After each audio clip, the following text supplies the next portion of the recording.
I waited for this moment my whole life. Let me show it to you. Why it's not playing, the video? When I was a boy learning programming in my room when I was 8 with an Amstrad CPC, what I wanted to do to be basically was a ninja. As I couldn't be a ninja, I wanted to be a programmer. And that's the reason that I learned coding and programming when I was 8 with my Amstrad in my room by myself. But the reality is that the main motivation to do so was to basically create a video game. I've been 30 years professionally working in the industry, the last 19, almost 20 years at Microsoft. I never programmed a video game. I've been doing basically enterprise software, which is quite boring. So one day I was watching a video on YouTube and one of the algorithms showed me this. You probably, all of you recognize the game. It's Mortal Kombat, the first game that was in some way considered photorealistic. And the reason for that photorealism was that basically they recorded people with costumes, okay? And basically someone digitalized every single frame into the final game. Okay, so when I watched this, it was for me like a moment of realization. So if they were able to do this thing like 30 years ago, why cannot I do it nowadays with the tools that I have in my hand? So then I thought that building a video game, I'm principal product manager. I've been 19 years at Microsoft, so I do my stuff. And I did my basic analysis. And what I found was this. Okay, to build a video game, you need all of this: technology research, and POCs, story and lore, basic functionalities, user story, characters, enemies, animation, levels, object, effects, mechanics, music, sound, voices, website marketing, merchandising, because I want to produce merchandising. I want to be rich with this, and DevOps and deployment. And then I check at the time I have spare at home, that is like 2-3 hours a week, and did my project plan, and I will end the game by 2035. Okay, so I decided that couldn't happen. So I just, at that moment, I called my wife, said, "Can you record me at the basement?" I said, "Record you?" "Yes." And then I asked her to record me, and I started to do some movements. And in less than 5 minutes, with one of the models that you can see there, Domo AI, I was able to pixelize me. Okay, this is not a video game, it's just a video. But it was for me like an inspiration to say, if I was able to do this thing in 5 minutes, why not to transform myself into a character? So can I do a whole video game, beat 'em up, because this is my favorite category, my favorite genre, and assisted by AI, 100% of that, and in my spare time, on my spare time. The reality is that I said I do my stuff, so I never programmed a video game, but I assume that there will be a lot of things that I will need. And to create a Ninja video games, I will need a coding area, I will need sounds and voices, I will need music, I will need animation, I will need character design and imagery, I will need storytelling, and I will need cinematics, and finally for the merchandising and so on, I will need more stuff. And in a few more weeks of this spare time that I have every week, I had this, Bal Ninja. This is my, let me get up the volume a little bit. Okay, it's getting up, should be. Let me put it on top. So, obviously inspired by Mortal Kombat. So then I got a green background, okay, a green screen, and in a few hours I was able to make all the animations of my video game with my nasty boxing style. But I was able to do all of that in a matter of minutes, so it was a matter of how to transform these animations into a character. So in a few more weeks of this spare time that I have, I had not only a cover landing page for the video game, but also I had the capability to make things like introduce a coin. Okay, so it's taking a little... another important thing, because I learned programming when the games were basically pixel-based.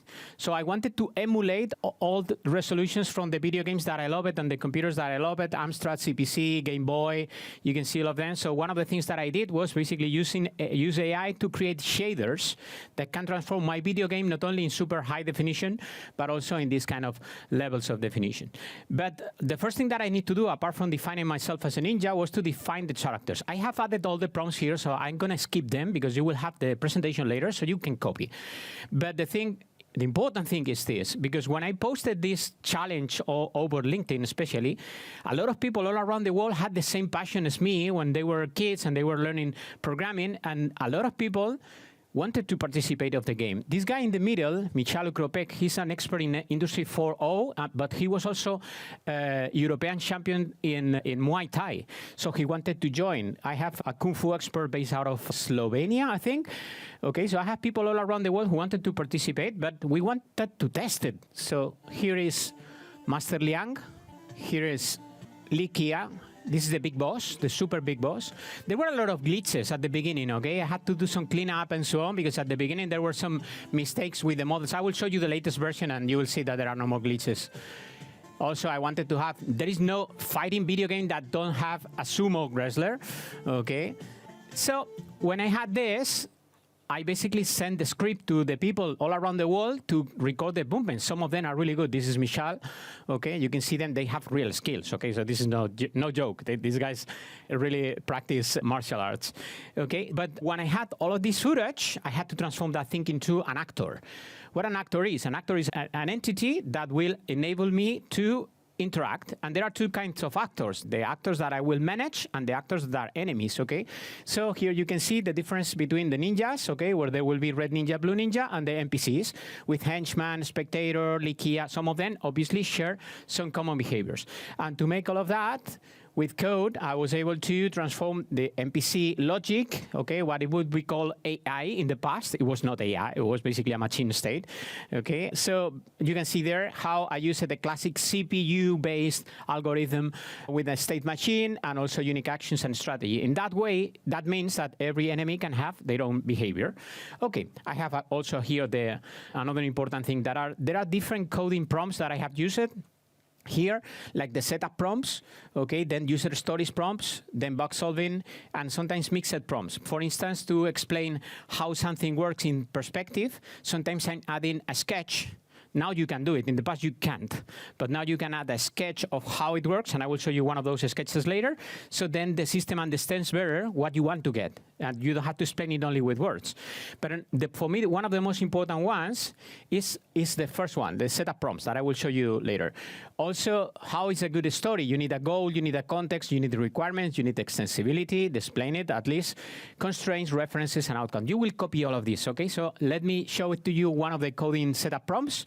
Please adhere to these core guidelines for this session. You will receive instruction. Another important thing, if you are not English native speakers, use your language. Just use your language. It's the easiest and most stupid trick, but one of the most effective ones. Okay, and here you will copy this, okay? But I want to show you how it looks, one of my user stories, like this.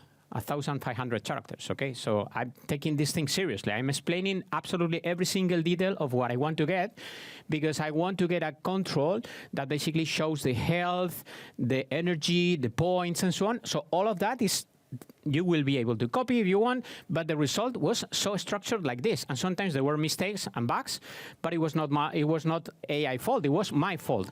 I started all of this with GPT 3.5. Let me get it down. Okay, but you can see here how I implemented the combos, also the hitboxes, okay? The red areas are the ones that you can hit, and the green ones are the areas where the other element. That's the control that I was talking about in the previous user story. That's the control, but I described it exactly that. Not obviously the look and feel was something that I performed by myself, but it was working like that. Basically, every time someone was hit, it was removing points, removing health, okay, and every time you were hitting, you were receiving points. Good. So having said so, I had to implement also 2 players game. So also you can see that there is scan lines, okay, because the objective is to make it look like a retro video game. And here you can see red and blue, okay, Giro and Crimson.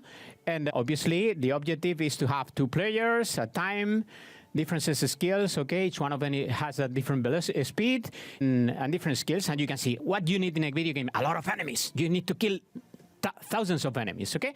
So here, obviously, I prepared the video game initially to be played with keys, but I will show you that also I implemented the capability to use touch, so now you can play it in your phone, or even with a controller for Xbox. So having said so, then I had to build a good website. I've been building websites for almost 30 years in my career. I can do it, but it will take me months.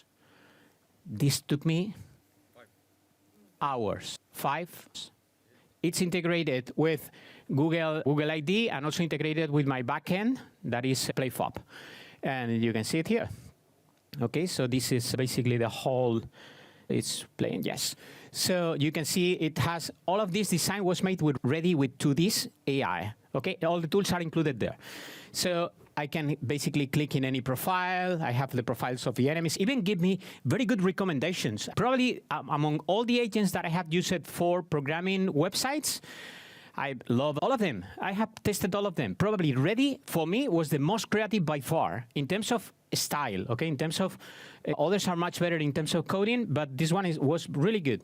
And I wanted to show you that now I had to build all the levels. And for me, a level is less than 200 lines of code, because everything in a level is basically configuration, because there is only one level, and that level needs only walkable areas, spawn areas, finish area, hit objects config. That's it. That's a level.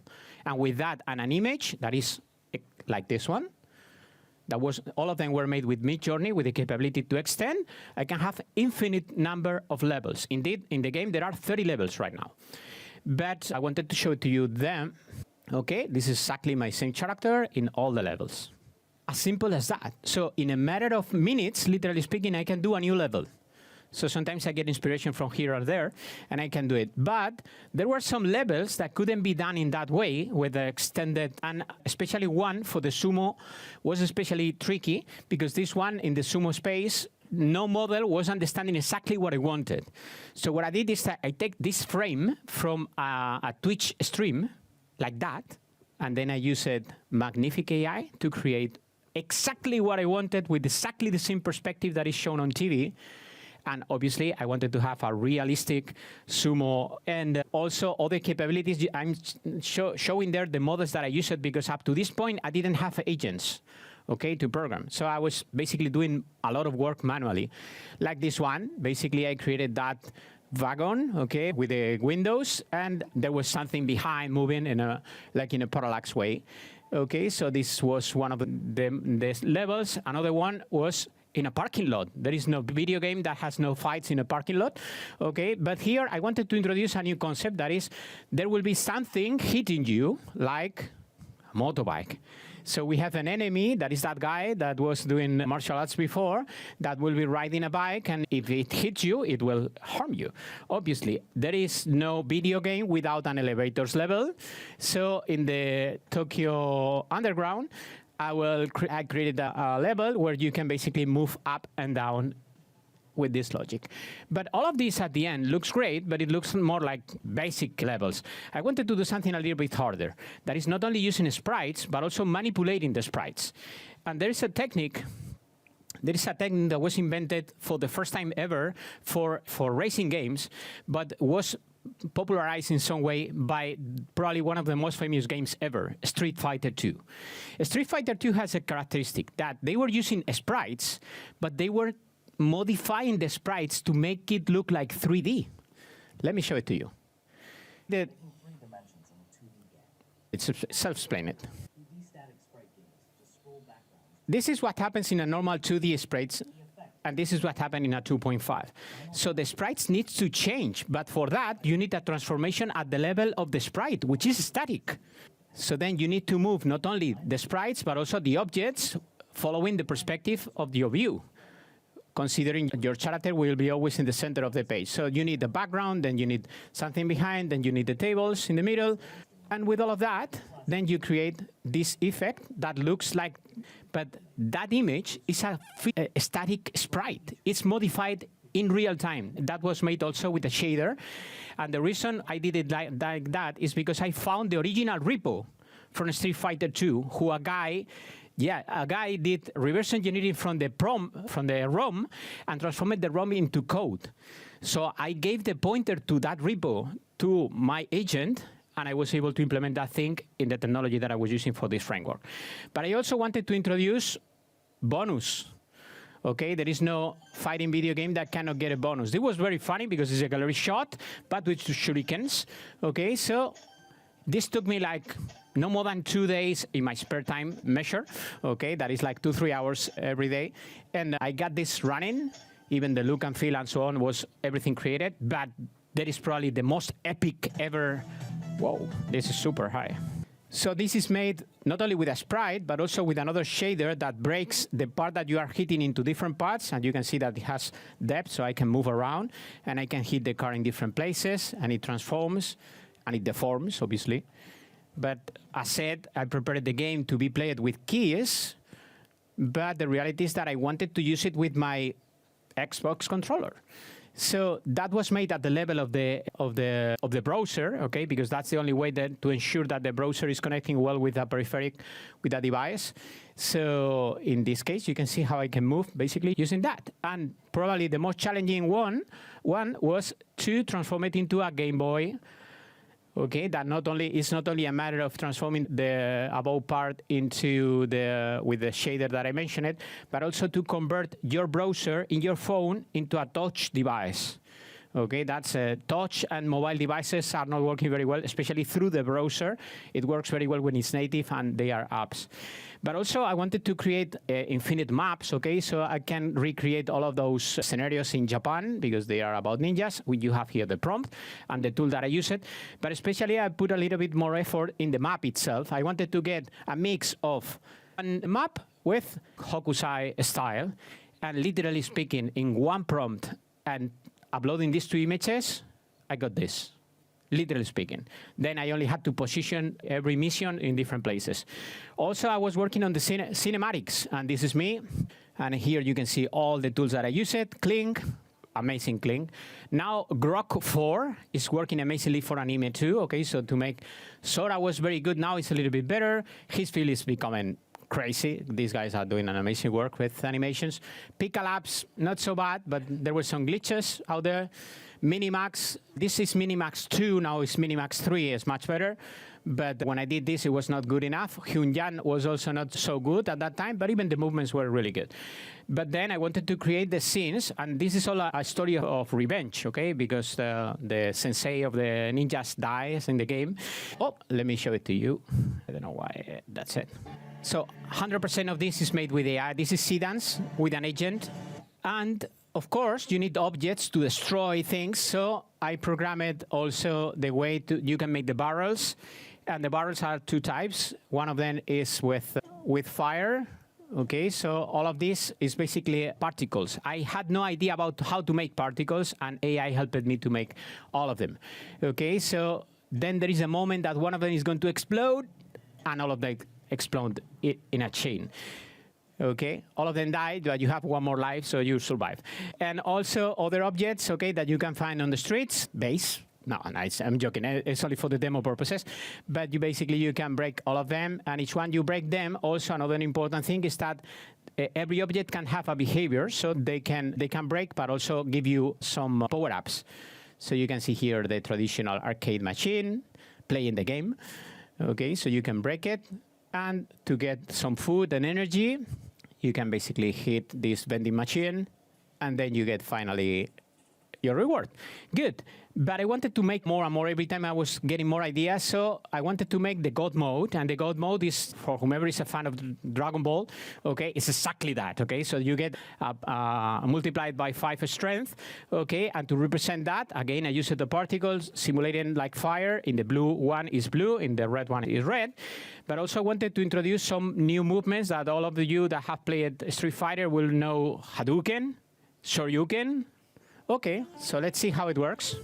So when you execute the Hadouken, you can see here the process, and you will be able to see it in detail. But basically, I generate this, and with it, I basically define the path.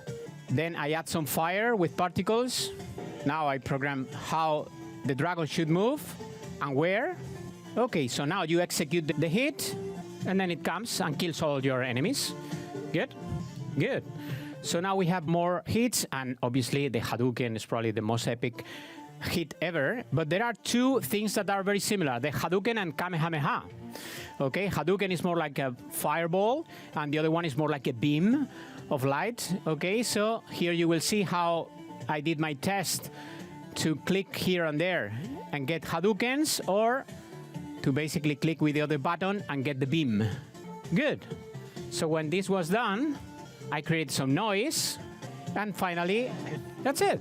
So we got it. And another thing that I wanted to do is to see if the code that I used from that guy who did reverse engineering could work with a real scenario. And I used exactly the same pixels, exactly the same sprites that were used in this level. It's exactly the same ones. So the engine works exactly the same as it worked in Street Fighter 2 30 years ago. Okay, so having said so, the music was made with Suno. Probably all of you already know it. I have been using also Sonauto. Okay, Sonauto is really good, especially for some images. But I wanted to add you here in this presentation 2 prompts. One of them is the instrumental prompt, the description prompt. And then I don't know if you have ever done an instrumental prompt. This is an instrumental prompt. There are no voices, but with the brackets, you can define what you want the model to make. So you can see here, intro chip tune, build up, melodic chip tone. And with that is how I made 250 songs. So now my problem is that I have only 30 levels. So I need to decide. And another thing that I wanted to do is to create merchandising. So when I evolved the characters, more and more they are becoming more like real. And a few weeks ago, there was a trend over the internet who everyone was creating these kind of characters. This is cool. But everybody was doing basically the same thing. It's copying the prompt and doing, yeah, I don't want to do that. I want to do merchandising. So applying this image to one of the models that I work with, that is Hunyuan 3D, I transformed this into a super high definition model that I'm printing right now with a provider based out of Europe, okay, that can print the models in figurine status up to 20 centimeters and 30 centimeters. So you can see the precision of the model is quite impressive. These models have more than 1.5 million polygons, okay, so it's super extreme detail, even more detailed than what the printer can do, okay? So having said so, then could this video game that was thought for 2D to be 3D? Yes. This is iBallistic. What I mentioned that my inspiration was Mortal Kombat. You know what happens is the magic of LinkedIn or the magic of AI, or whatever you want to tell. But what happened is that the CEO of the iBallistic studio, who was the one responsible of the last Mortal Kombat, pinged me directly. He said, Jesus, we have seen your post about Mortal Kombat and how you are building your own video game, and we want to know more about what you are doing. And we are going to send you a character. Anyone recognize that character? No? No? Oh. This is from the movie Bloodsport, okay, from Jean-Claude Van Damme, okay? And these guys have bought the rights to make that video game. So they sent me this, and in less than 25 minutes, I returned them this. It's low poly and so on, but by far what they needed. And indeed, I showed them also that I can animate it, okay? I added the labels original 3D. You cannot distinguish each one of them, okay? Just for the purpose. I'm joking. And I said, if I can do this, why not to transform that iconic character, Likia, into a realistic? Because every time I'm posting this, a 3D designer comes and says, this is not useful because you cannot transform it into a video game. With that image, I transformed this into a T-pose shape, okay, even with different tools, okay? I can do it with many different tools, with Hunyuan or with Nano Banana. Then using Hunyuan 3D, I can upload each one of them. Then I get this model, super high definition. Then I can simplify the mesh to make it lighter. Then I can separate the meshes into different parts. So now it can be animated like a professional one. You can see here, every part is completely differentiated from the rest. And then there is only one more thing to do. Of course, it's super important. The UVs, okay, that needs to be maintained in the future, or skin it or something. And obviously to add a rig. But someone told me, this is not very realistic. It's like a basic animation and so on. Then I said, okay, let's do it better. And then I recorded, using one of my recordings, I transformed my own movements into high precision animations. So you can see it here, how I can upload. It detects automatically, without doing anything, it detects who I am. I can transform it into mix-am or any kind of animation. And in a matter of seconds, literally seconds in this case, I can get a skeleton, a rig, with the character fully animated. And I told you that I wanted to build also some merchandising. If I can do some money, why not? Some of them has been already printed, okay? But all of this challenge was not for this. Was to basically get my deepest aspiration is to have my own arcade cabinet. So even the arcade cabinet was designed with AI. So you can see it. It's at my home. This is what I got right now at home, and this is what I'm testing the video game, and I'm using it. I couldn't bring it to London, but in Spain, normally I bring it with me to the event so the people can test it. And everything, even the design of it, was made with AI. So then, can I do a whole video game assisted by AI? Yes, but it's a lot of work, okay? Especially for a single person. It's a lot of work anyways. And I wanted to show you that this is real code. There are more than 50,000 lines of code on this project right now, and it's not ended yet. And another message that I want to leave is that the AI won't replace your skills. It's going to multiply, literally speaking, your superpowers. And finally, you are all invited to test the video game that is in beta version right now in www.baldninja.com. And then, as a ninja, I do my dynamic exit. Thank you so much.